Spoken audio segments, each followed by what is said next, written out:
Bonjour et bienvenue à une autre prédication de l'Église chrétienne évangélique En Chemin.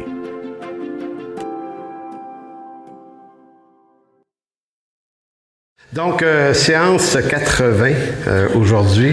On est rendu dans les dons spirituels. Et les dons spirituels, c'est... je pense que tout le monde, dans toutes les dénominations chrétiennes, je pense que tout le monde est d'accord pour dire qu'il y a des dons spirituels. Me semble, hein, que tout le monde est d'accord avec ça. Mais il n'y a personne qui est d'accord sur qu'est-ce que c'est, sur comment on fait ça, lesquels dons sont toujours en opération, lesquels ne le sont pas. Il y a tout un débat cessationniste, continuationniste et toutes sortes de choses comme ça. Donc, on n'ira pas dans tous ces angles-là, parce que pour moi, le point, c'est plutôt de m'intéresser au texte ici, qui est celui de Romains 12, versets 6 à 8. Donc, je veux répéter avec presque excès, je pense, vous me le reprocherez probablement, que ça fait plusieurs semaines qu'on s'intéresse à Romains 12, juste Romains 12, 1 à 8, je pense que ça fait 7-8 prédications là-dessus, et ça vaut la peine de s'arrêter parce que, au fond, ce qu'on découvre dans ce texte-là, c'est pas tant l'importance des dons, que l'importance de comment on les manifeste, comment on comprend que c'est pour servir et non pas pour être quelque chose. Bien que ça nous fait être quelque chose d'avoir tel appel ou telle vocation ou tel don. Évidemment, ça crée le membre distinctif qu'on est des autres membres, mais ça ne nous détache pas du corps, ça ne nous élève pas au-dessus du corps, ça nous rend participants. Et c'est pour ça que j'ai beaucoup insisté sur les premiers versets du chapitre où l'apôtre Paul disait de ne pas avoir de soi-même une trop haute opinion, mais de revêtir des sentiments modestes.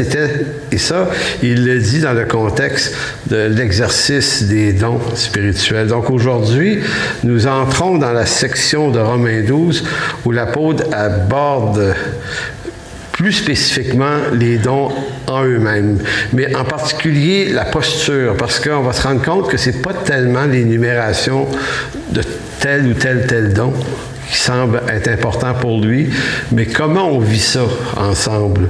Donc, c'est pour ça que je dis pour l'apôtre, la question n'est pas de savoir combien il y a de dons spirituels dans l'Écriture ou dans l'Église. Savez-vous combien de dons sont mentionnés à travers les différents textes du Nouveau Testament?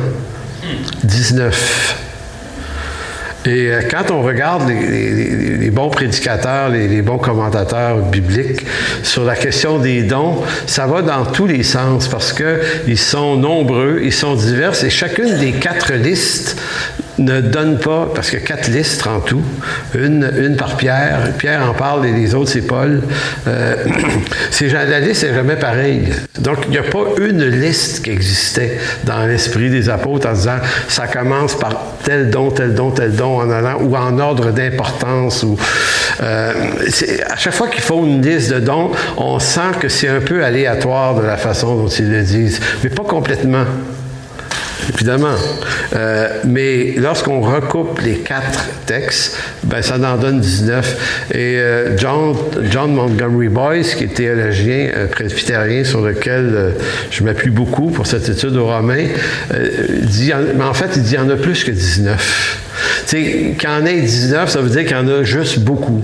Puis, regardez, un des dons, pourtant très importants, et pas mentionné parmi les 19, c'est celui de chantre. Et pourtant, il y a des chantres. Il y en avait dans l'Ancien Testament, c'était même une fonction importante. Et dans le Nouveau Testament, il ne le mentionne pas.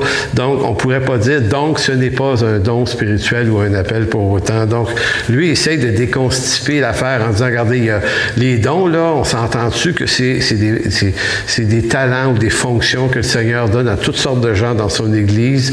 Et il se peut qu'une Église ait besoin de telle sorte de dons parce qu'ils font tel genre de choses à tel endroit, ben ça va être ça qui va être plus riche chez eux que chez d'autres. Donc, j'aimais cette espèce de non-dogmatisme qu'il a pour essayer de rendre ça intelligible et vivable autant que possible. Donc, verset 6, Romains 12, puisque nous avons des dons différents, et c'est surtout ça qui est important, non pas lequel, mais savoir qu'ils sont différents, selon la grâce qui nous a été accordée, que celui qui a le don de prophétie l'exerce selon l'analogie de la foi. En dernière partie, on va revenir spécialement sur ce verset-là, pour montrer que l'analogie de la foi, c'est que celui qui a le don de prophétie l'exerce de quelle façon? De quelle façon? Bien, pas de sa façon à lui. Mais quand on parle du mot analogia ici, dans le grec, pour traduire analogia en français, c'est en fonction de ce que c'est la foi. Mais la foi ici, c'est pas la foi au sens de la capacité de croire ou de faire confiance à Dieu. C'est pas comme s'il disait qu'il prophétise selon son niveau de confiance, son niveau de foi. Mais c'est plutôt en concordance avec le contenu de la foi. Ici, foi fait référence à l'Écriture elle-même. Donc, c'est pour ça qu'en herméneutique, on s'intéresse des fois à comprendre qu'un mot peut avoir plusieurs significations. Le mot foi signifie faire confiance à Dieu, mais le mot foi fait référence quelquefois à l'Église elle-même. C'est quand quelqu'un va dire « j'ai embrassé la foi ». C'est une façon de dire « je suis devenu chrétien ». D'autres, la foi, c'est l'enseignement de la foi ici, c'est foi devient contenu théologique de l'Écriture. Donc ici, selon l'analogie de la foi, c'est-à-dire que celui qui prophétise ne peut pas exercer ce don et dire des choses par prophétie qui seraient en dehors du contenu de l'Écriture. Que celui qui est appelé au ministère s'attache à son ministère. Du mot diaconat, que celui qui est appelé au ministère. Ici, ministère, c'est diaconat qui veut dire strictement servir, parce que sinon, c'est vague. Que celui qui est appelé au ministère, est-ce qu'il fait référence au prédicateur, au théologien, au pasteur ou peu importe? Non, ben en fait, oui, non, c'est diaconat ici, peut-être pas au sens des diacres en tant que tel, bien que c'est de ce mot-là qu'on tire le mot diacre, mais celui qui est appelé à servir dans l'Église. Donc, vous voyez à quel point Boyce fait remarquer, c'est un peu vague. Donc, Paul ne vise pas la précision des dons ou des ministères ou des appels, mais il vise réellement autre chose par le verbe « attacher ». Celui qui est appelé au ministère s'attache. Et pour chacun des dons qui sont mentionnés ici, il y a toujours cette espèce de mot-là, que celui qui fasse ceci le fasse de telle manière. Donc, si c'est prophétie, c'est selon l'analogie de la foi, si c'est celui qui fait un service, qui soit attaché à son service. C'est comme une façon de dire, si tu es attaché à un service en particulier, fais-le sérieusement. S'attacher, c'est ça, le faire de tout cœur et faire cette chose-là. Que celui qui enseigne, même chose, s'attache à son ministère d'enseignant. Donc, fais ça. Si c'est ça ton appel, ben étudie. Ça revient à dire ça. Fais pas mille et une autres choses. Attache-toi à cette fonction-là. Celui qui exhorte aussi, parakaleo, ici, c'est pas exhorter au sens de juste reprendre, parce qu'on a cette conception-là, en tout cas en français, je vais aller exhorter un frère, je veux dire, je vais aller dire quelque chose qu'il ne m'aura pas, tu sais, ou le reprendre. Je ne sais pas si ça sonne comme ça pour vous, exhorter, mais c'est souvent comme ça qu'on l'entend. Mais ici, exhorter veut simplement dire, ça peut vouloir dire aussi reprendre, mais ça veut dire aussi encourager, parler au cœur de quelqu'un, le consoler. Donc, celui qui exhorte s'attache à l'exhortation, que celui qui donne le fasse avec libéralité ou avec générosité, que celui qui préside le fasse avec zèle, que celui qui pratique la miséricorde le fasse avec joie.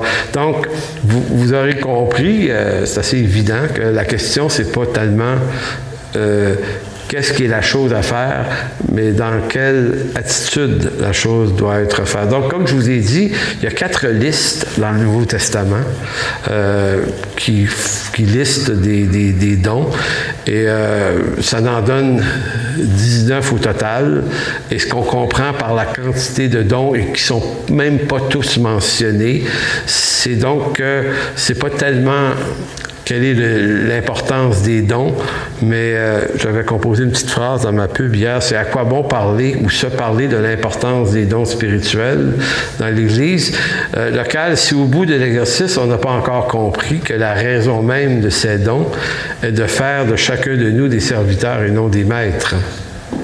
Parce que c'est ce qui est visé. Servir plutôt qu'être servi. Et il n'y aura aucun don et aucun appel, aucune vocation dans l'Église qui n'amène pas à servir. Et si en ce monde, notre façon de comprendre les choses, plus une personne est grande, riche, célèbre, moins elle sert, plus elle est servie. Tu sais, un artiste, là, je ne sais pas, moi, Céline Dion, je veux dire, quand tu arrives d'un pays, une place, pour faire un concert, elle ne bouge pas les draps ben, là. Puis elle peut faire sa liste, ce qu'elle veut, comme bébelle dans sa loge pour bouffer avant, là. Tu sais, vous savez, ils font tout ça, les artistes. Il y en a qui veulent des Smarties, ça a l'air bon. Ben, tu sais, il y en a qui veulent peut-être un beefsteak, je ne sais pas, mais vous comprenez, c'est que dans notre monde, notre conception, c'est que plus tu es grand, plus tu es célèbre, moins tu sers, plus tu es servi, tout le monde se met à ton service. C'est ça, c'est la dynamique humaine. Puis c'est correct, là, c'est pas... C'est en ce monde, c'est comme ça, sauf que dans l'Écriture, cette espèce je dirais, de pyramide est inversée. Tu sais, plus tu es grand, plus tu es appelé à servir encore. Et ça, c'est un défi. C'est un très, très gros défi parce que ça ne nous vient pas naturellement parce qu'on est des gens de ce monde. On comprend les choses comme ce monde les comprend. Puis c'est plus fort que nous. Tu sais, je vous expliquais qu'à l'église où j'étais avant, on voulait mettre une pancarte pour stationner mon auto à côté de la porte de l'entrée. Tu sais. Et je voulais pas. Je ne voulais pas. Je disais, ben pourquoi? Ouais, mais c'était le pasteur. Mais je dis, c'est justement une raison pour ne pas me mettre une pancarte là. Je vais me parker où il y a de la place, comme tout le monde. Tu sais, il faut, quand on est dans cette fonction-là, se battre contre soi-même aussi pour pas que ça naisse dans notre tête qu'on est plus spécial et qu'on a plus de droits, puis plus de privilèges, puis plus de ci, puis plus de ça, parce que c'est pas bon et c'est pas bon pour nous. Parce qu'on finit par y croire. Et quand on y croit un peu trop, on finit par se prendre un peu trop au sérieux. Donc, le problème est que trop de chrétiens, en ce qui concerne les dons, souhaitent la reconnaissance de leurs dons dans l'Église en vue de rayonner. Puis c'est pas que rayonner, c'est si mal que ça. Écoutez, le Seigneur Jésus a énormément rayonné, on s'entend dessus. L'apôtre Paul, 2000 ans plus tard, on lit encore ses lettres. Donc, c'est pas rayonner dans le sens d'avoir une bonne production, mais chercher à rayonner pour sa propre gloire. Donc, c'est quelque chose où c'est le genre d'affaire où les lignes sont vraiment très, très minces. Donc, dans toute la question de la prophétie, dans la question des dons spirituels, j'ai vu souvent, je l'ai entendu, et je ne suis pas en train de condamner les gens qui ont ça dans leur tête, je l'ai eu moi-même souvent, c'est qu'on a l'impression que j'ai un don, j'ai un appel, faites-moi de la place. J'ai souvent entendu la phrase ils m'ont pas fait de place. Ils n'ont pas voulu en parlant d'une église quelconque, ils n'ont pas voulu, tu sais, mais c'est parce que quand tu es obligé de la demander, là, puis tu sens qu'on ne veut pas te la donner, c'est peut-être pas parce que l'église est méchante, là. C'est peut-être parce que c'est juste toi qui penses que tu as cet appel-là. Donc, tu peux pas... Et quand quelqu'un a une vocation et un appel et que ça rayonne de soi, dans le bon sens du mot, bien, tout le monde a envie que tu fasses ça. Pas vrai? Donc, il y a quelque chose qui est comme ça. Mais quand tu es obligé de te battre pour prendre ta place, bien, c'est parce que c'était pas la tienne. Donc, c'est pour ça que c'est sensible, les dons, parce que, et là, dans Marc chapitre 10, versets 44-45, c'est un texte qui est bouleversant, pas à première vue, mais c'est que Jésus lui-même est porteur de ce propre enseignement-là. Donc, s'il y en a un dans toute la création qui mérite d'être servi, c'est lui.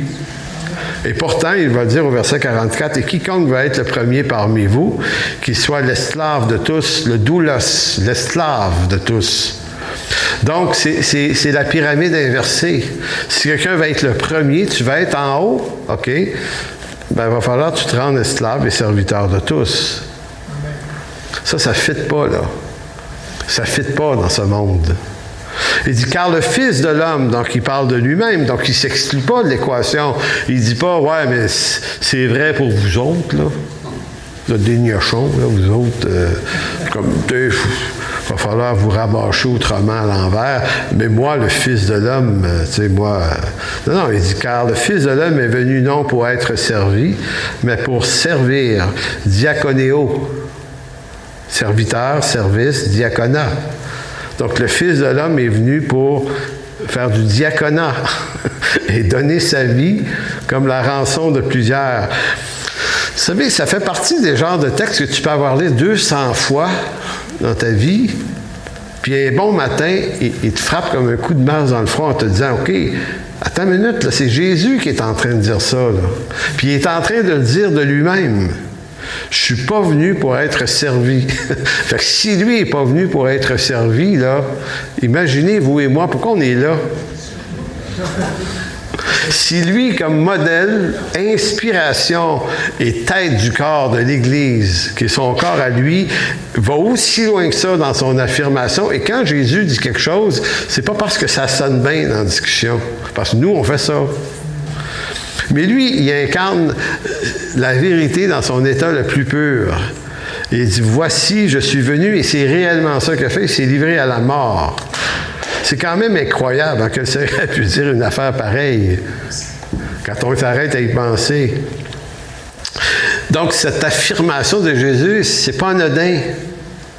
Parce que, et là, allez dans Jean 13, parce qu'il ne lâche pas le bout, le Seigneur, dans Jean 13, verset 14, il va s'abaisser lui-même à laver les pieds de ses disciples. Jean 13, verset 14.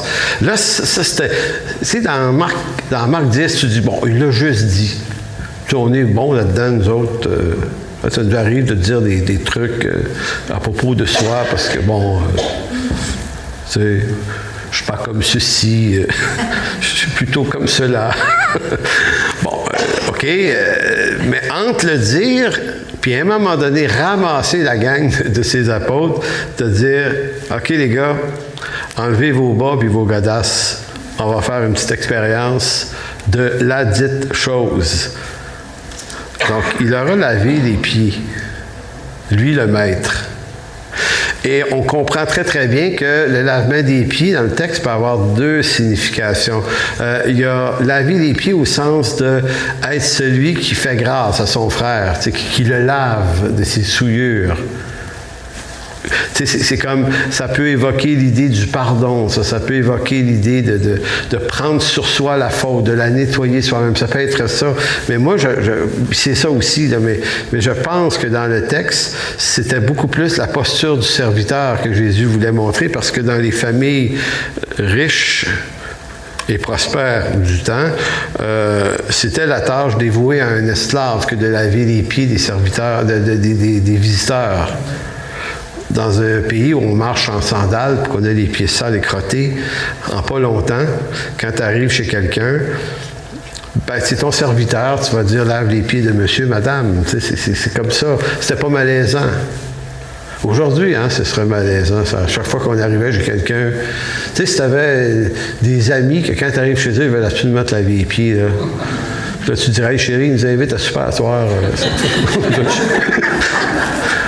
Oui, chérie, mais lave-toi les pieds avant comme il faut.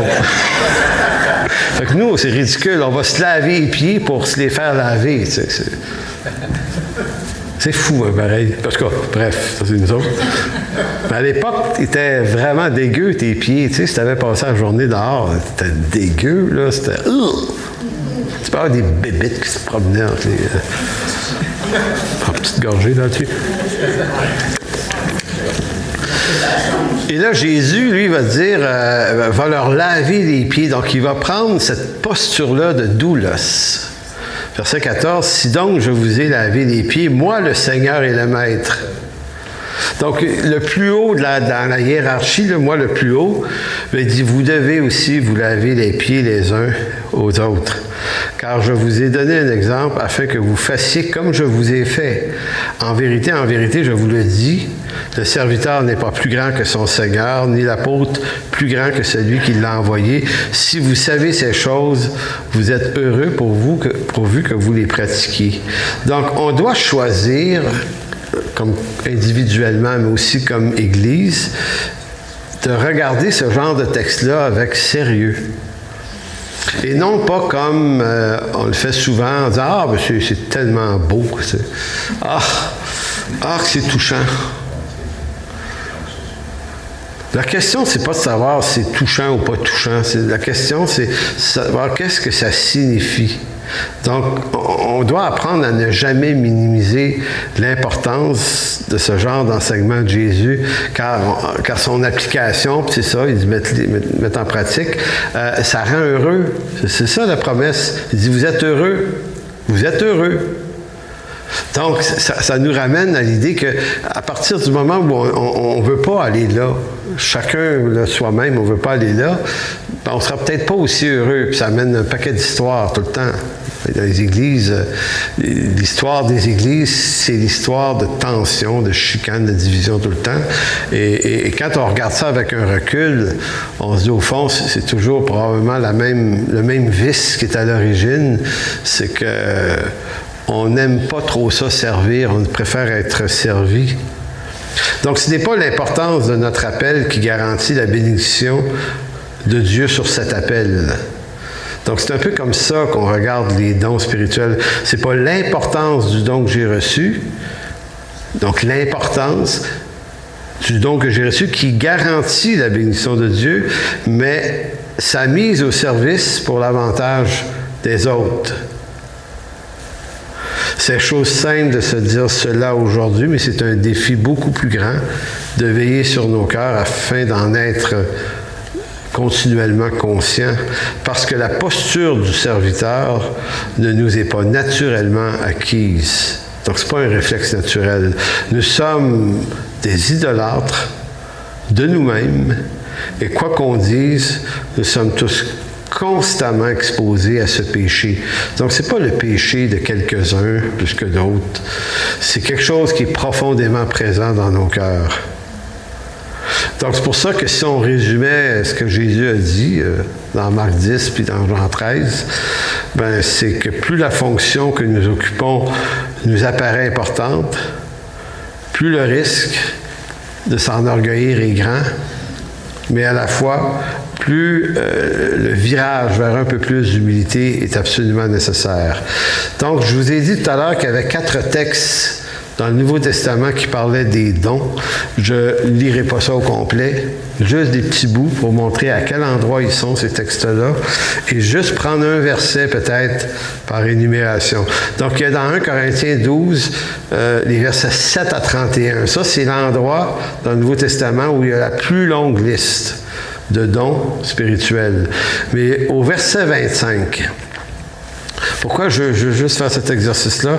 C'est pour montrer que dans les 4 cas de liste, l'apôtre Paul ou Pierre vont nommer des dons, mais ils vont toujours terminer l'affirmation des dons par l'attitude qui est commandée d'avoir dans sa mise en pratique. Donc, 1 Corinthiens 12, 7 à 31 présente la plus longue des 4 listes. Paul insiste non sur la possession d'un don, soit-il le plus important, mais sur la complémentarité qu'il apporte dans le reste du corps. Donc, au verset 25 de 1 Corinthiens 12, il va dire pourquoi avoir dit tous ces dons-là. Il dit c'est afin qu'il n'y ait pas de division dans le corps, mais que les membres aient également soin les uns des autres. Et si un membre souffre, tous les membres souffrent avec lui, et si un membre est honoré, tous les membres se réjouissent avec lui. Donc, pourquoi les dons? Pourquoi? Ben, c'est pour prendre soin des uns des autres. La deuxième liste se trouve en Éphésiens 4, 11 à 16. C'est là où Paul va dire, certains ont été appelés comme apôtres, prophètes, évangélistes, pasteurs et docteurs. Donc pourquoi, ici il y en a 5, pourquoi ces 5 dons-là dans Éphésiens 4, 11 à 16? Verset 12, Paul dit, c'est pour le perfectionnement des saints en vue de l'œuvre du ministère et de l'édification du corps de Christ. Donc, encore là, c'est pour l'édification. Le mot édifier ici, au sens de construire par l'encouragement. C'est pour ça que les dons sont donnés. L'autre texte, 1 Pierre 4, 10 et 11, dans ce texte-là, Pierre parle des dons en vue des vraies raisons pour lesquelles Dieu les accorde. Il va dire au verset 10, dans 1 Pierre 4, 10, « Comme de bons dispensateurs des diverses grâces de Dieu, que chacun de vous mette au service des autres le don qu'il a reçu. » Je ne sais pas si vous voyez la constante, c'est toujours les autres. Et le 4e texte, c'est celui de Romains 12, 6 à 8, qui est celui qu'on a lu tout à l'heure, quand nous avons tous reçu des dons différents, et tout ça. Et encore dans ce texte-là, ben, c'est encore pour l'usage des autres. Donc, le point commun entre toutes les listes, et peu importe combien il y a de dons, et peu importe ceux qui ne sont pas mentionnés, mais qui sont quand même valables aujourd'hui, ben, ça sera toujours les autres. Maintenant, parlons du don de prophétie, qui est un des dons les plus confusionnants, je pense, parce que la façon qu'on a, nous, au 21e siècle, mais en fait au 20e siècle, dans l'ère moderne, disons ça comme ça, de comprendre c'est quoi un prophète, c'est que pour nous, un prophète, ça prédit l'avenir. C'est comme ça que les prophètes dans certaines églises se voient. Donc, pendant la pandémie, j'en ai entendu beaucoup dire des choses. Ainsi parle l'Éternel, utilise toujours la même formule que Jérémie. Déjà, tu dis, OK. Ainsi parle l'Éternel. Je ne sais pas si vous comprenez la dangerosité à dire quelque chose comme ça. Je suis toujours fasciné par quelqu'un qui ne s'est pas posé la question avant de dire ça, si c'était clair pour lui que le Seigneur parle par lui, parce que Deutéronome 18, j'aime beaucoup ce texte-là qui dit « Malheur, mort à celui qui aura utilisé le nom de l'Éternel en vain, en faisant dire des paroles que l'Éternel n'a point dites. » Il devait être lapidé. Fait que quand le dimanche matin, dans certaines églises, quelqu'un décide d'élever la voix et dit « Ainsi parle l'Éternel », il est en train de dire que Dieu parle par lui. Et dans la majorité des cas, ce qu'ils vont dire, ça ne s'accomplira pas. Et peut-être que le problème, c'est que personne ne va retourner voir cet homme, cette femme, pour dire, OK, on doit se parler, là. Parce que tu viens d'utiliser le nom de l'Éternel en vain, tu ne refais plus ça, là. Pourquoi on laisse dimanche après dimanche, après dimanche, après dimanche, pendant des années, des trucs comme ça se faire, alors que l'Éternel, dans l'Écriture, interdit de faire ça? Donc, on a un problème. Qu'est-ce que ça veut dire prophétiser? L'autre point aussi concernant les prophéties, c'est que le don en question, qui existe quand même, et on verra ça tout à l'heure, n'est pas toujours utilisé pour les bonnes raisons. Parce que dans bien des cas, c'est un peu comme si je veux passer une idée à mon Église. Je veux leur dire quelque chose.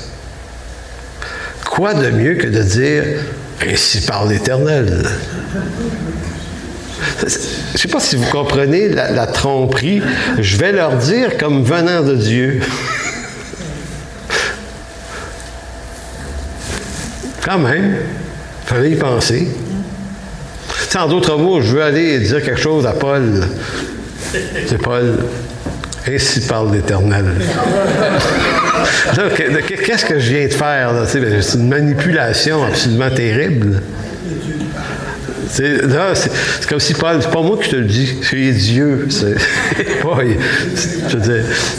Non, mais c'est ça. Donc, c'est utilisé des fois pour régler des comptes.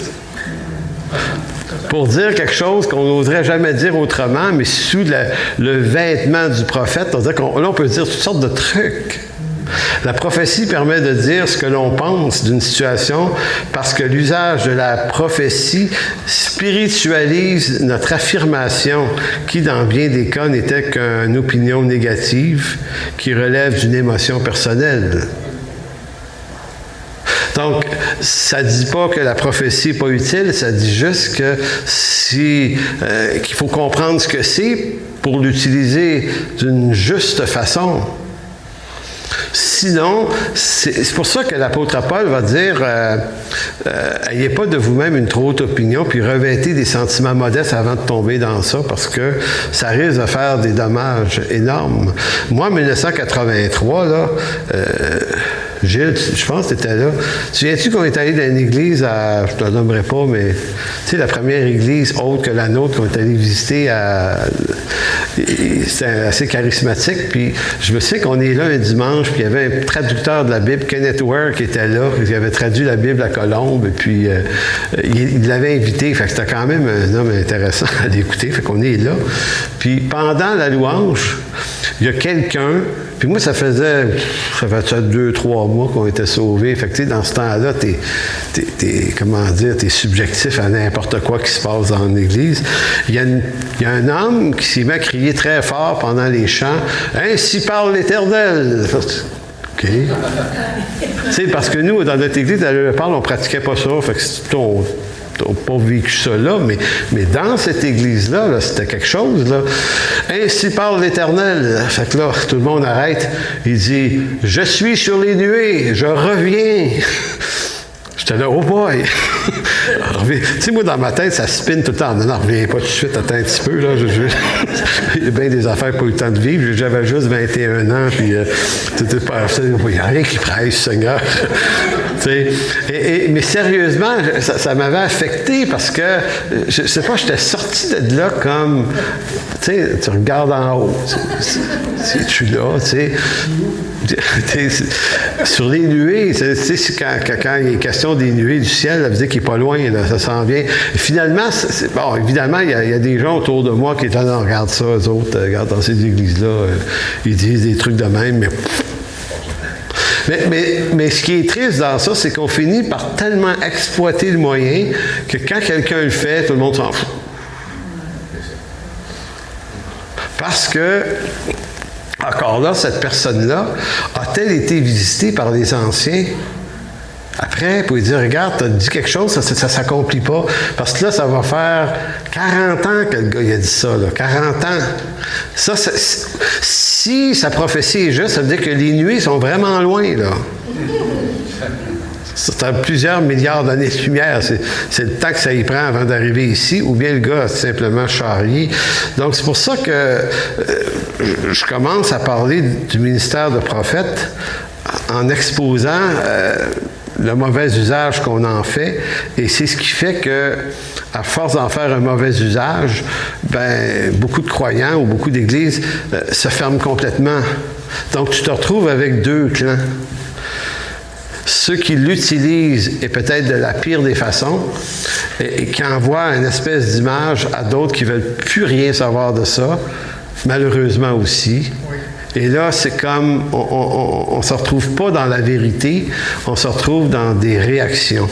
Donc, comme je vous disais, on peut l'utiliser à mauvais escient, chercher à mettre des gens de son Église en règle pendant un temps de louange ou autre. Et la formule que les gens vont utiliser, c'est « c'était très, très fort dans mon cœur ». Il fallait que je le dise, c'était très, très, très, très fort dans mon cœur. Écoutez, là, moi, là, quand quelqu'un me coupe sur l'autoroute 13, là, il y a bien des affaires très, très fortes dans mon cœur qui me viennent aussi. Quand vous êtes dans des situations, je veux dire, quelque chose soit très, très fort dans ton cœur, ça ne signifie pas que c'est la vérité. Donc, c'est pas juste ça qui fait que ça doit être le Saint-Esprit. C'est très fort dans mon cœur. Ben, moi, ma chair est très, très forte dans mon cœur aussi. Puis donc, des fois, nos désirs, on les prophétise, on les spiritualise. On peut utiliser ça pour chercher à se donner de l'importance en se disant soi-même le canal de Dieu dans notre Église. C'est une façon d'essayer de dire « Hey, moi, pas n'importe qui, le Seigneur parle par moi, attention. » Ou affirmer prophétiquement que Dieu va faire, bon, ça j'ai entendu ça, cesser la pandémie. Il y a des grands prédicateurs aux États-Unis qui ont maudit la pandémie au nom de Jésus. Je me disais, s'il parle de la part de Dieu, ça va s'arrêter là, bientôt. Mais sauf qu'à un moment donné, j'ai réalisé que le gars, il avait dit ça 2-3 semaines avant que je l'écoute. Finalement... Mais c'est comme si, je ne vais pas vous nommer le monsieur, il est assez connu, là, mais il affirmait que le Seigneur, il montrait ça, là, lui, là. J'en ai entendu d'autres prophétiser que M. Trudeau et M. Legault iront en prison. Après la pandémie, il y aura un procès. Le Seigneur leur avait montré ça. C'est effrayant, le nombre d'affaires qui se disent et que ceux qui le disent se revêtent d'un manteau spirituel pour le dire, pensant que ça va. C'est comme si tu prends tes désirs pour des réalités prophétiques et ça fait du mal au phénomène de la vraie prophétie. J'ai vu aussi des gens prophétiser par sympathie, une bonne intention. Un jour, un couple avait un de leurs garçons en prison, au Saguenay, dans le temps. Et puis, évidemment, les parents étaient chrétiens, très attristés de ça, que leur fils avait fait quelque chose, je ne sais plus quoi, puis il était en prison. Puis on est dans une soirée des gens d'affaires du plein évangile, c'est assez charismatique cette affaire-là. Puis là, il y a quelqu'un qui est au courant de ça, puis qui prophétise que leur fils va être relâché là, dans la semaine, ou quelque chose comme ça. Et cette femme-là, qui vient dans notre église, vient me voir en pleurant, elle dit « Ah, le Seigneur, je le savais qu'il libérait mon fils. » Puis là, j'étais là, OK, il y a quelqu'un qui a dit ça, elle. Puis son fils n'a pas été relâché. Fait qu'on peut dire des choses. Je pense que la personne qui a dit ça était remplie de bonnes intentions. Hein. Tu voulais faire du bien à ta sœur, à ton frère qui vivent ça. Mais tu ne peux pas dire des choses pour cette raison-là. Moi, là, quand je ne sais pas quoi dire à quelqu'un qui vit un trouble, là, j'essaie maintenant d'écouter, de lui souhaiter bon courage, de prier avec elle, mais faire attention à ce qu'on dit. Parce que quand on utilise les voix prophétiques, c'est comme si on utilisait l'espèce de voix de Dieu pour le dire, alors que...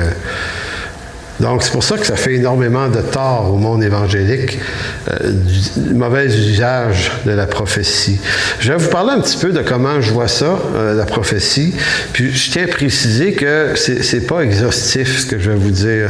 C'est-à-dire que je ne suis pas en train de vous dire « voici ». Voici comment ça marche. Je serais comme en train de tomber dans le piège que je dénonce. Ainsi parle l'Éternel. Je vais vous le dire comment ça marche. Vraiment pas. Mais comment je perçois... D'abord, ce que je crois sur ce sujet-là, comme tous les autres, c'est qu'avant d'en faire une application quelconque, il vaut la peine de perdre énormément de temps à comprendre l'usage de ce que c'est le ministère de prophète dans toute la Bible. Comprendre de quoi il s'agit avant de penser qu'on en est un. Dans l'Écriture, le ministère de prophète est un don extrêmement large, probablement le don le plus large qu'on trouve. Et en gros, prophétiser, c'est annoncer les oracles de l'Éternel. Annoncer les oracles de l'Éternel, c'est enseigner l'Écriture. C'est la même chose. Donc, dans l'Ancien Testament, comme dans le Nouveau, le ministère de prophète, ça veut dire beaucoup de choses, mais de façon générale, un prophète, c'est quelqu'un qui parle de Dieu. Ça n'a pas nécessairement d'application sur l'avenir. C'est pas forcément en train de dévoiler des secrets quelconques, mais ça peut être ça, mais ça peut ne pas être ça. À partir du moment où tu parles de la part de Dieu, donc t'enseignes ben c'est en quelque sorte de la prophétie. Parce que c'est ça que ça voulait d'abord dire. Et dans l'Ancien Testament, vous avez toutes sortes de prophètes différents, d'où la complexité. Vous avez des prophètes qui sont miraculeux, qui sont des prophètes surnaturels. Vous avez Élie et Élisée, là. Ces deux-là, là, vraiment, là, je veux dire, niaise pas à leur présence parce qu'il peut arriver quelque chose de grave. Vraiment. Tu sais, les autres, là, tu sens que c'est une autorité surnaturelle. Tu sais, Élie, à un moment donné, il disparaît, il réapparaît à une autre place. Tu dis, OK. Puis, tu sais, il y a un char de feu qui vient le chercher. Tu sais, puis, il arrive des affaires pittoresques à ce gars-là. Tu dis, tu sais, même les croyants d'extraterrestres s'en sont servis. C'est une soucoupe volante là, qui est venue chercher. C'est évident. Ben oui. Bon. Donc, vous avez des prophètes comme ça. Vous avez un prophète parmi tous les prophètes qui est le modèle de tous les prophètes de l'Ancien Testament. Il s'appelle Moïse. C'est le prophète de l'Éternel. Lui, il est un peu de tout.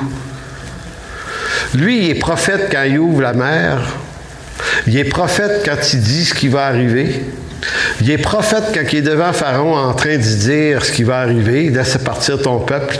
Il est prophète quand il y a un miracle qui se passe. Donc dans l'univers du prophète, Moïse est celui qui a la palette la plus large. C'est pas pour rien qu'en Israël, jusqu'à ces jours, jusqu'à aujourd'hui, quand une autre personne dans l'Ancien Testament ou quelqu'un parlait des choses de Dieu, il devait toujours le faire en analogie avec les textes de Moïse.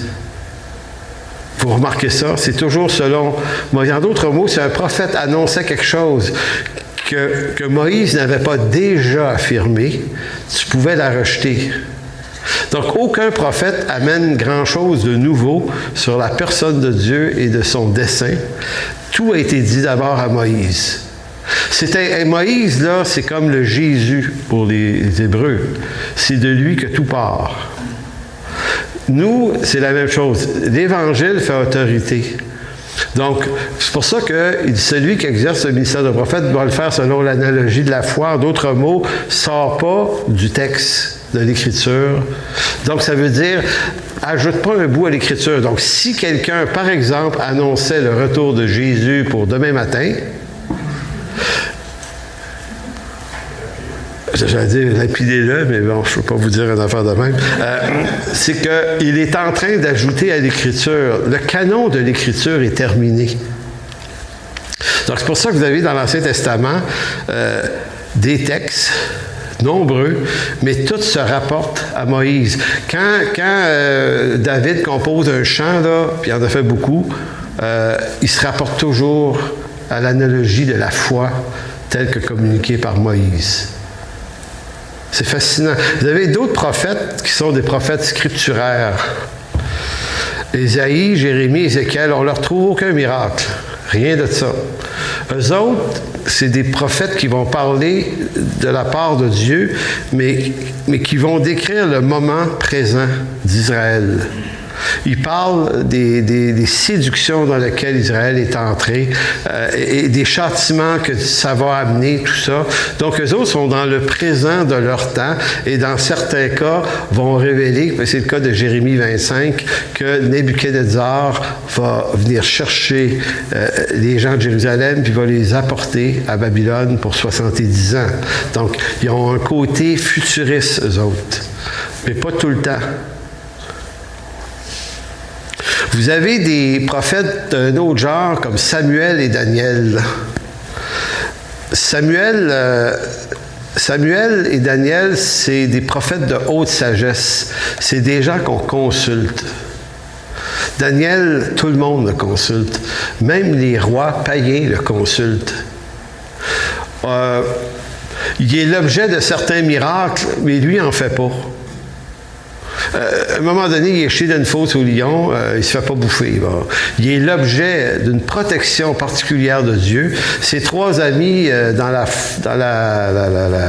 fournaise aussi, ils sont trois, mais quand on regarde, on dirait qu'ils sont quatre. Il y en a un qui ressemble au Fils de l'homme. Fait que si jamais vous vous retrouvez dans une fournaise, dites-vous que Jésus se tient là, puis ça devrait bien se passer. Mais vous voyez que tous les prophètes n'ont pas la même étiquette dans l'Ancien l'Ancien Testament. C'est pour ça que Boyce, c'est fait bien de dire, c'est comme large, cette affaire-là. Puis tu ne peux pas enfermer ça dans quelque chose de très, très, très précis. Et tous ceux qui parlent dans le Nouveau Testament, quand Paul mentionne, il y a d'abord les prophètes dans le Nouveau Testament. C'est pas qu'il est en train de dire qu'il va y avoir des prophètes tout le long, mais beaucoup de commentateurs disent que les prophètes, c'est ceux... Puisqu'un prophète, ça annonce, ça écrit, ça dévoile, le Nouveau Testament, c'est l'œuvre de prophètes. Matthieu, Marc, Luc, Jean, Paul, Pierre, tous ceux qui ont écrit, c'est un ministère de prophétique de participer à l'Écriture. Maintenant, ce type de prophétisme-là est terminé. C'est pour ça que quand on est dans l'histoire des débats, les cessationnistes, ceux qui pensent que c'est complètement arrêté, d'autres qui pensent que non, ça continue complètement, ben, on est obligé de reconnaître qu'il y a des particularités dans le monde des prophètes, ou du prophétisme, qui ne peut plus exister. Et peut-être que d'autres, oui. Donc, et les lignes sont très, très, très difficiles à placer. Je vais terminer pour vous expliquer quelques pages de mon vécu avec ça, le prophétisme. Ce que j'ai remarqué, moi, puis vous allez probablement remarquer ça, c'est qu'il arrive que le Seigneur nous parle, comme par exemple aujourd'hui, dans une prédication, et ça, c'est hors de l'intelligence du prédicateur. Moi, ça m'est souvent arrivé d'être dans une église ou dans notre église, et le pasteur a dit quelque chose, et là, ça venait rejoindre un questionnement, une prière que j'avais. Et là, je me dis, OK, le Seigneur m'a parlé. Et lui, il ne sait pas. Moi, ça m'arrive aussi que des gens vont me dire « Hey, telle affaire, t'as dit, écoute ça, là, c'était... » Bon, il y a ça. Puis ce qui est beau dans ça, c'est qu'on s'en rend pas compte, puis c'est peut-être tant mieux. C'est peut-être tant mieux. Donc, quand la parole de Dieu est proclamée, peu importe par qui, ben Dieu fait ça. Il parle à des gens. D'ailleurs, c'est de la façon dont les gens se tournent vers Dieu, selon Paul, dans Romains 9-10, lorsqu'il parle que les gens écoutent, sont exposés à l'Écriture, et la foi vient de ce qu'on entend. Fait que la prédication de l'Écriture ouvre les oreilles de l'inconverti. Il entend Dieu l'appeler à lui. Donc ici, on a quelque chose qui est du domaine du prophétisme. Moi, personnellement, j'ai reçu mon appel de pasteur par une personne. Ça, c'est la première journée que j'ai mis mes pieds dans l'église en 1983. Madame Ness Wilson, que certains connaissent ici, que je ne connaissais pas. Je n'avais jamais vu cette femme-là. Elle est venue me dire qu'un jour, je serais un pasteur. Première réaction, j'ai éclaté de rire, parce que moi, j'allais là pour me débarrasser de Gaétan Leduc. Tu sais, le gars qui m'évangélisait trop souvent. Je dis, tiens, va y aller une fois, puis tu me fous la paix après. Oui, d'accord. Je m'en vais là, je rentre là. À la fin, il y avait le grand Donald qui est venu me voir. Il dit, hey, il faut que tu te tournes vers Jésus. Tu te fais passer par une vanne, tu meurs, tu sais, le soir. J'ai dit, OK. Il dit, répète après moi, répète après lui. Tu sais, je répète, mais moi, là, j'ai senti aucun bouillonnement. Tu sais, il y a des gens qui vont dire, hey, moi, là, quand je suis nouveau, là, j'ai senti quelque chose. Puis je les crois. Moi, j'ai rien senti. J'ai plus eu peur de la vanne, peut-être.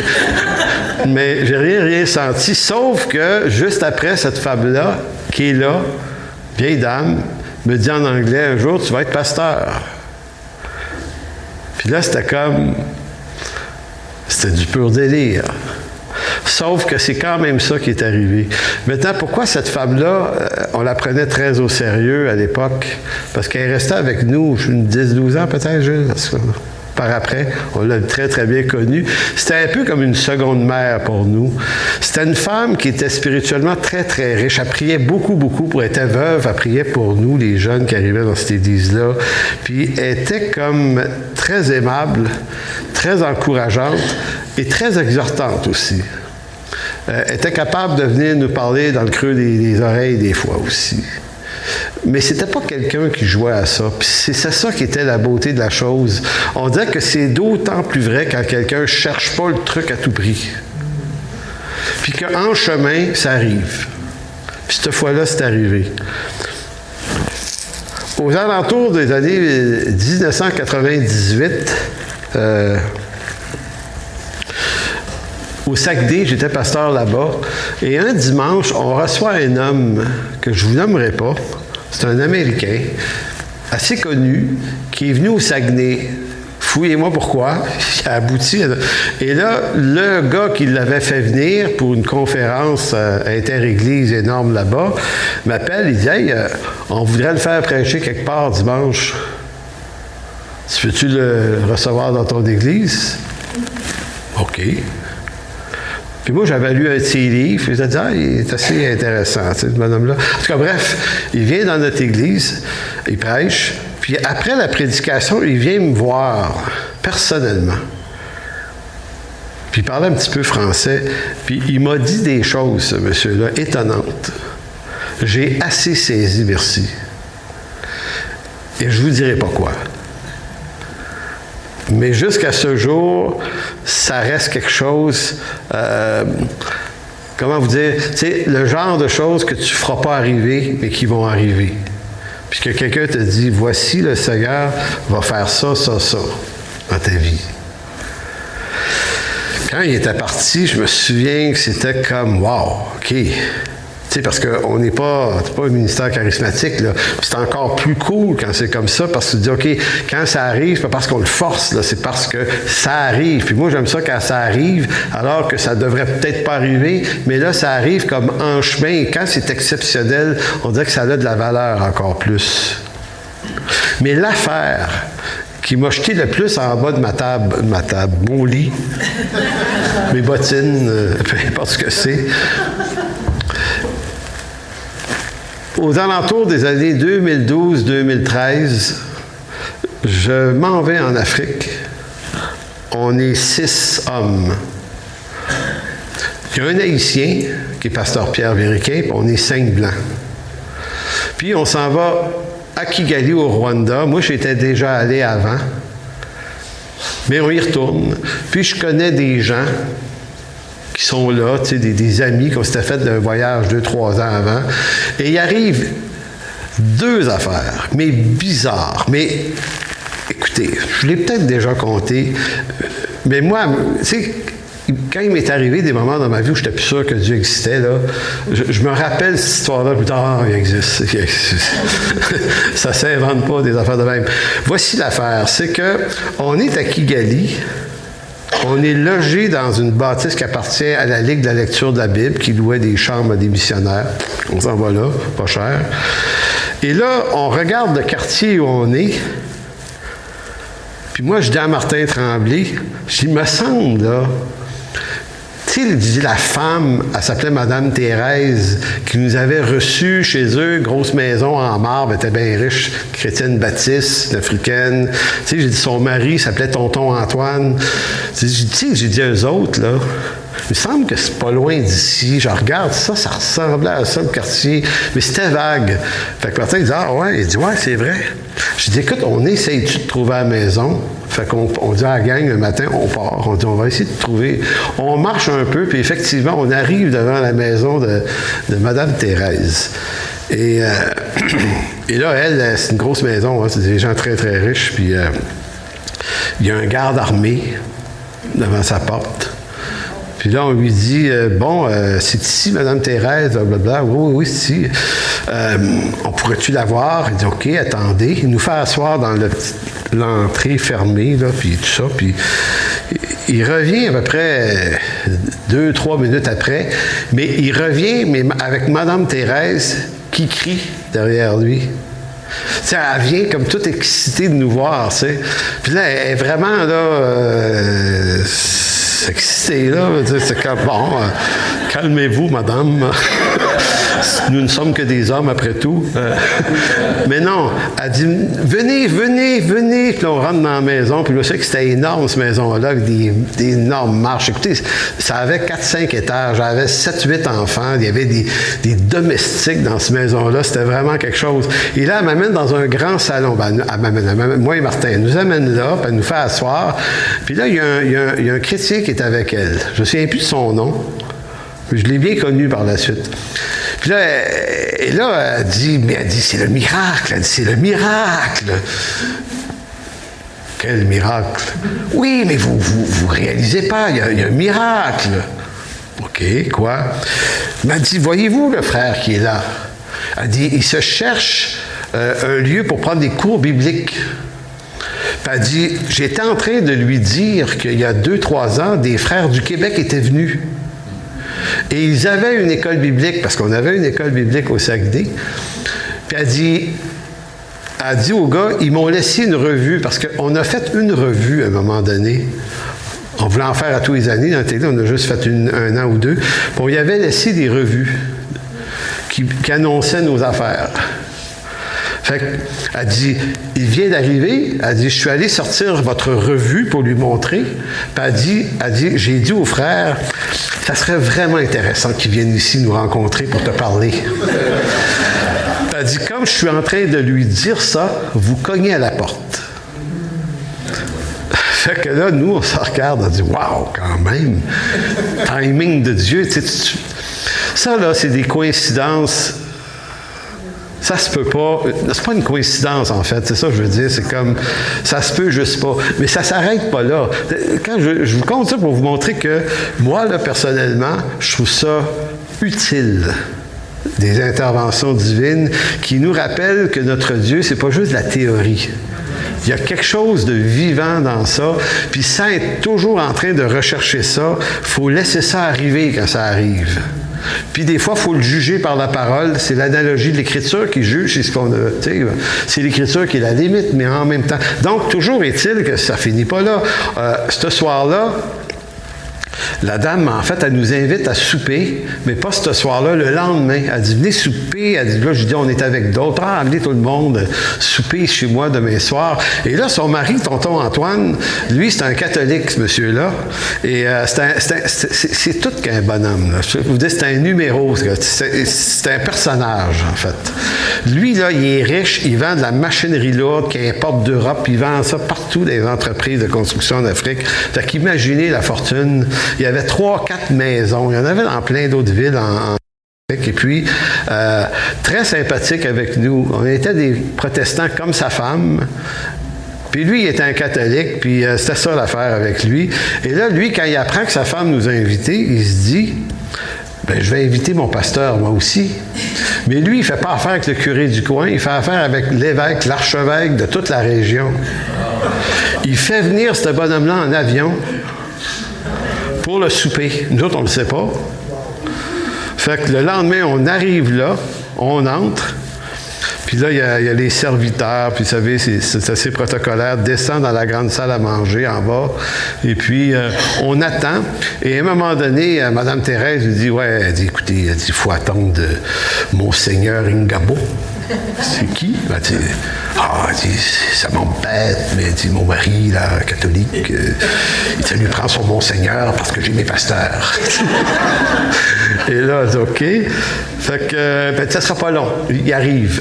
Pas longtemps après, Monseigneur Ingabo débarque en place, et c'est un monsieur qui mesure 6 pieds et 4 à peu près, puis il est large de même. C'est comme... Et il arrive habillé en jasube mauve avec une croix en métal grosse de même, sa poitrine, et puis il rentre. Et là, très imposant, le monsieur, puis il descend l'escalier. Je le vois encore, là, c'est tellement que ça m'a frappé de ça. Et quand il descend, le personnel de la maison se met à genoux devant lui pour embrasser sa bague et tout ça. Puis là, c'est comme un peu malaisant. T'sais, nous autres, on est les 6 encore debout de même. Puis là, tout le monde, il fait des tapettes au monsieur. Et là, moi, dans ma tête, je me dis, je pense que Pasteur Jeff est à côté de moi. Je dis, non, moi, là, je pense pas que... Puis il dit pas non plus, là. Fait que, tu sais, c'est comme, on va vivre ça comment, cette affaire-là. Et là, il nous voit. Puis quand il nous voit, il nous fait un sourire. Puis il nous dit, non, il dit, vous, je sais, là, je sais que vous ne ferez pas ça. Puis là, il nous dit, même moi, ça m'embête. Tu vois. Fait lever tout le monde, on s'assied à table, on se met à jaser avec le monsieur, super bon temps, très, très sympathique. Et là, arrive l'autre patente bizarre. C'est que nous, c'est trop long, mon histoire? Okay, c'est meilleur s'en vient. Bon, pendant qu'on mange, lui, il nous parle de Goma. Goma, c'est là où il vit, à 3 heures de route en auto, puis 30 minutes en avion. Et son siège épiscopal est là. Et 6 mois avant, le volcan au nord de Goma avait explosé. 70% de la ville était ensevelie sous 7 mètres de lave et les parties plus élevées de la ville étaient restées intactes, dont son bâtiment à lui et celui d'une église baptiste, dont le pasteur était décédé. Et c'était une femme qui s'occupait de ça. Puis elle a prié le Seigneur que Dieu envoie un homme pour reprendre l'église, mais en attendant, elle s'en occupait. Elle s'appelait Madame Eugénie. Fait qu'on avait été invités, nous autres, les chrétiens de Kigali nous avaient dit il faut que quelqu'un ait encouragé ses frères et ses sœurs-là, ils n'ont plus de pasteur, la ville est détruite, en tout cas, bref, c'est terrible ce qu'ils vivent. Pouvez-vous y aller? Fait que nous, on se disait OK. On avait pris information dans les jours précédents pour aller, puis ça coûtait 250 $ le visa pour rentrer là, dans un autre pays à côté. C'était le Zaïre, mais c'est plus comme ça qu'on l'appelle, là, mais. En tout cas, bref, pas important le nom. Il y avait une douane à traverser, 250 $ US, multiplié par 6 hommes. C'était un prix de fou pour nous. Fait qu'on avait décidé de ne pas y aller. Mais là, on a Monseigneur Ngabo qui vit là. On lui parle de cette affaire-là. Innocemment, on lui dit « Ah, on aurait aimé ça aller à Goma, dans votre ville, et visiter une petite église baptiste. » Il dit « Ah oui, ah oui, oui. » Il dit « Est-ce que c'est celle de Mme Eugénie? » Il dit « Ben oui. » Il dit « Ah, mais c'est une amie à moi. » Il dit, vous voulez la voir quand? Ben, on dit, c'est demain ou jamais qu'on peut y aller. Venez, venez. Il dit, je vais vous faire rentrer. Fait qu'il nous donne rendez-vous à la frontière à midi. On s'est rendu là en autobus. À midi tapant, on est là. Il débarque lui avec des jeeps. Puis le pays est en guerre, il y a des soldats partout, là. Tous les soldats se tassent devant lui. On est assis dans les jeeps, puis on passe la frontière à rien. Il ne nous pose aucune question. C'est vraiment étonnant. On rentre là gratis, comme on dit. Et là, on roule.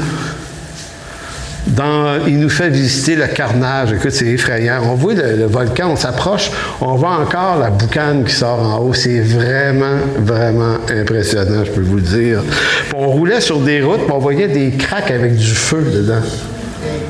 On roulait, je me promenais là-dedans, le monsieur. Puis il y avait des militaires à toutes sortes de places avec des barrages. Puis aussitôt qu'ils voyaient Monseigneur Ngabo, ils se tassaient tous. Fait que moi, j'étais assis juste en avant à côté de lui, puis j'ai jasé avec lui, tu sais, puis j'ai dit, c'est quand même dangereux. J'ai dit, pays en guerre, j'ai dit, avez-vous déjà eu des problèmes avec ça, vous? Là, j'ai dit, les soldats ont l'air d'être sympathiques, mais le sont-ils tous? Ah, il dit, non, mais quelquefois, on rencontre des ennemis. Il dit, qu'est-ce qu'il fait? Ben, ils nous tirent dessus. Puis je dis, ça arrive quand, ça? Ben, c'est comme ça, quand on se promène. Et là, on dit, OK, c'est intéressant. Puis là, on retourne à son bâtiment. Il nous invite à dîner, on mange là. Et là, les frères et les sœurs de l'église de Mme Eugénie nous attendaient pour 1 heure l'après-midi. Mais le Monseigneur Ngabo, il nous a occupés jusqu'à 6 heures à nous jaser. Puis là, on se disait, on peut pas, qu'est-ce qu'on fait, t'sais. Puis lui, on lui disait, oui, mais ils nous attendent là-bas. Il disait, il n'y a pas de problème, il n'y a pas de problème. Fait qu'il n'y a pas de problème ici. Fait que bref, il est allé nous porter à cette place-là à 6 heures. 5 heures de retard. Ici, là, 10 minutes de retard, puis tu t'en vas. Mais eux autres, après 5 heures de retard, ils chantaient encore. Donc, on s'est dit, étonnant. C'est étonnant qu'ils chantent encore. On est entré dans l'église, puis il y était 200 personnes là-dedans. Ils étaient tellement heureux de nous voir qu'ils ont chanté à une autre heure. Nous autres, on été épuisés. On a partagé la parole, puis vers 10 heures, on est sortis de là. Et on est allé coucher dans une grande maison qui appartenait à Mme Eugénie et son mari et ses sœurs. C'était grand. Puis on était invités à dormir là pour la nuit. Et là, une partie des 200 personnes nous suivent. C'est vraiment étrange. On avait un feeling d'être comme dans le livre des Actes, en train de vivre un espèce de truc que tu dis, attends une minute, là, chez nous, ça se peut pas, quelque chose. Ils nous suivent sur des motos, des autos, des taxis. Tu vois ça, la gang qui nous suivent. On débarque chez la madame vers 10-11 heures le soir, elle nous offre à manger. Puis là, on est assis dehors, parce qu'il fait beau et chaud. Puis là, il y a plein de monde qui nous regarde manger comme ça.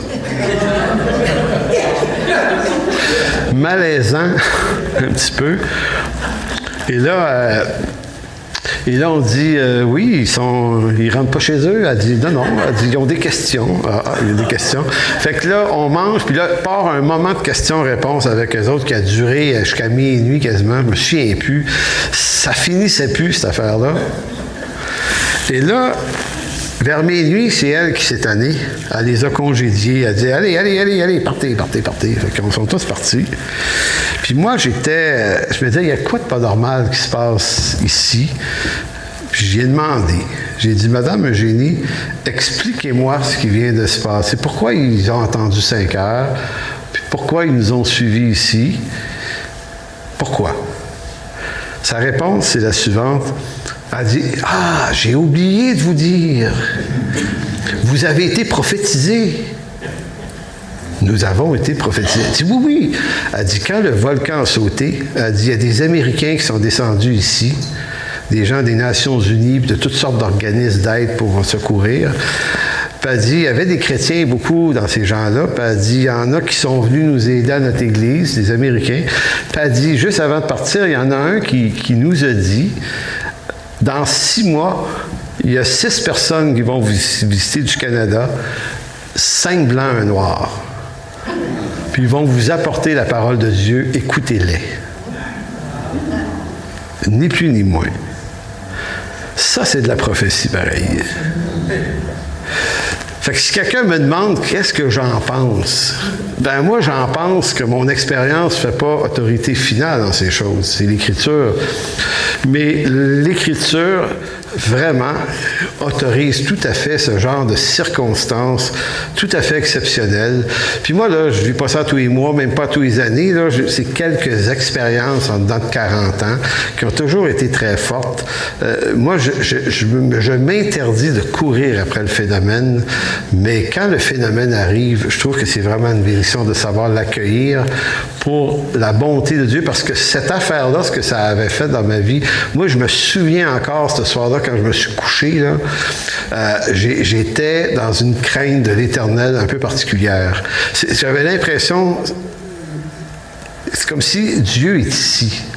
Ça sonnait comme ça dans ma tête. On dirait que Dieu est là. C'était presque épeurant.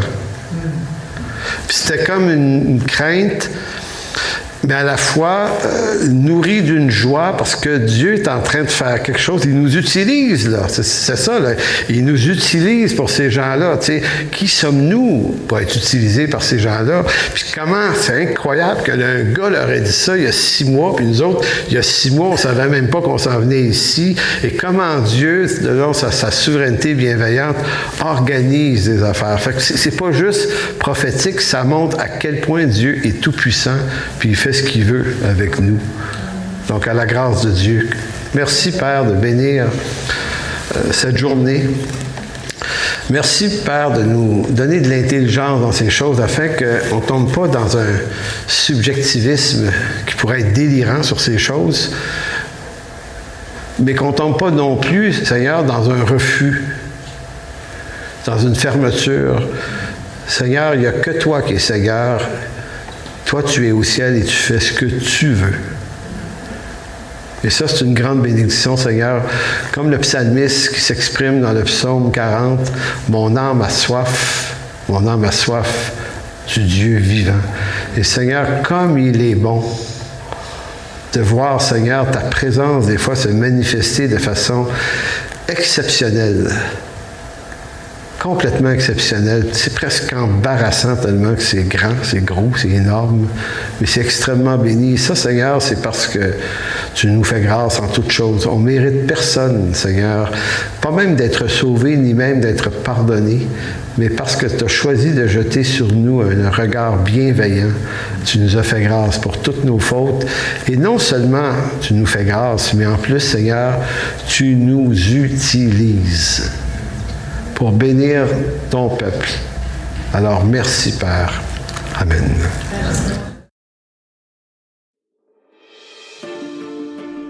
Pour toute information, n'hésitez pas à communiquer avec nous à info@église-en-chemin.com.